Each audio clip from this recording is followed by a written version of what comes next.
Good morning everyone. এতিয়া মই ৰাতিপুৱা শুই উঠি ফ্ৰেছ হৈ এতিয়া একাপ গৰম পানী লৈ লৈছোঁ যাতে পঢ়াৰ সময়ত খাই থাকিব পাৰোঁ।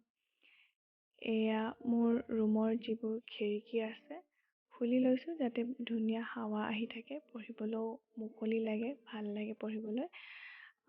মই ভাবিছোঁ বিচনাতে পঢ়িম কাৰণ ইমান বেছি ঠাণ্ডা পৰিছে।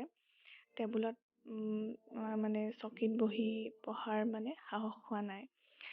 গতিকে মই মোৰ বিচনাখন ঠিক কৰি লৈছোঁ, ব্লেংকেটবোৰ জাপি লৈছোঁ। যদি জপা নহয় তেতিয়া মনটো ইমান ফ্ৰেছ নালাগে আৰু ক্লিয়াৰো নালাগে, সেইটো কাৰণে চব ভালদৰে জাপি লৈছোঁ যাতে বিচনাখনত ধুনীয়াকৈ পঢ়িব পাৰোঁ। বিচনা পৰা হৈ গ'ল। এতিয়া মই মোৰ ফাৰ্ষ্ট শ্লটটো ষ্টাৰ্ট কৰিব লৈছোঁ। আজি মই মোৰ ফাৰ্ষ্ট শ্লটটো যিটো মই সদায় কৰোঁ, CSATৰ সৈতে যিটো সদায় ষ্টাৰ্ট কৰোঁ, CSATৰ সৈতে আজি ষ্টাৰ্ট কৰা নাই। আজি মই ষ্টাৰ্ট কৰিছোঁ ইকনমিক্সৰ টেষ্ট চিৰিজ এটাৰ কুৱেশ্যনছ কিছুমান কৰিছোঁ। মই ভিজন IASৰ টেষ্ট চিৰিজে লৈছোঁ ইয়াত। এইখিনি এইবছৰৰ নহয়, যোৱা বছৰৰ টেষ্ট চিৰিজ হয়। এইখিনি বাকী আছিলে, মই কৰা নহ'ল যোৱা বছৰ। সেইখিনি বাকী থকা টেষ্ট চিৰিজখিনি এতিয়া কৰিছোঁ। টেষ্ট চিৰিজৰ কিছুমান কুৱেশ্যনছ কৰি আছোঁ। ফাৰ্ষ্ট শ্লটটো এনেদৰে শেষ কৰি আমি আবেলি সময়ত অকণমান ফুৰিবলৈ ওলাই গ'লোঁ। আচলতে মোৰ দৌতি মোৰ ককা, তেখেত ঘৰৰ ভিতৰতে সোমাই থাকে, বহুদিন ক'তো ওলাইও যোৱা নাই। গতিকে তেওঁ মনটো ভাল লাগিবৰ কাৰণে আমি সকলোৱে তেওঁক বাহিৰলৈ ওলাই গ'লোঁ। বেছি দূৰ যোৱা হোৱা নাই, ওচৰতে অকণমান ফুৰাবলৈ লৈ গৈছিলোঁ। মোৰ ভণ্টি, ভাইটি সকলো আছিলে আৰু আগৰ চিটত পাপা আৰু ককা বহি গৈছে, মোৰ দৌতি বহি গৈছে।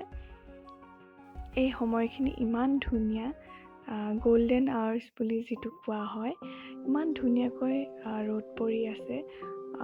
ঠাইখিনিও খুব ধুনীয়া, ঠাণ্ডা, নিৰিবিলি আৰু এনেকুৱা লাগিছে যেন কিবা চিত্ৰকৰে আঁকি থোৱা ধুনীয়া এখন চিত্ৰ।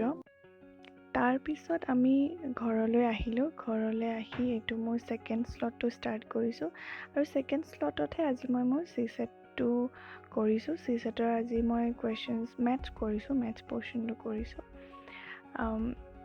মেথছৰ কিছুমান কুৱেশ্যনছ ছল্ভ কৰিলোঁ।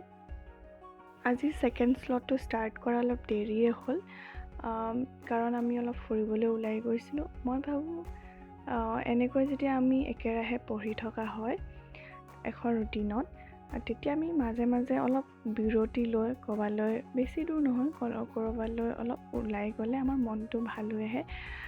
বিশেষকৈ যদি আমি অকণমান প্ৰাকৃতিক দৃশ্য বা প্ৰকৃতিৰ লগত জড়িত হৈ থকা এনেকুৱাবোৰ ঠাইলৈ যোৱা হয়, তেতিয়া মনবোৰ আমাৰ বেছি ভাল লাগে।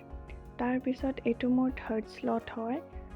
থাৰ্ড শ্লটটোত মই এইখিনি মোৰ ৰাতিৰ ভাত খোৱাৰ পিছত এইটো থাৰ্ড শ্লটটো ষ্টাৰ্ট কৰিছোঁ। ইয়াত মই মোৰ কাৰেণ্ট এফেয়াৰ্ছ কৰিছোঁ।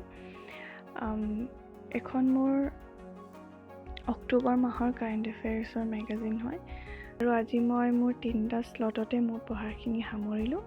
আকৌ লগ পাম আপোনালোকক। Good bye.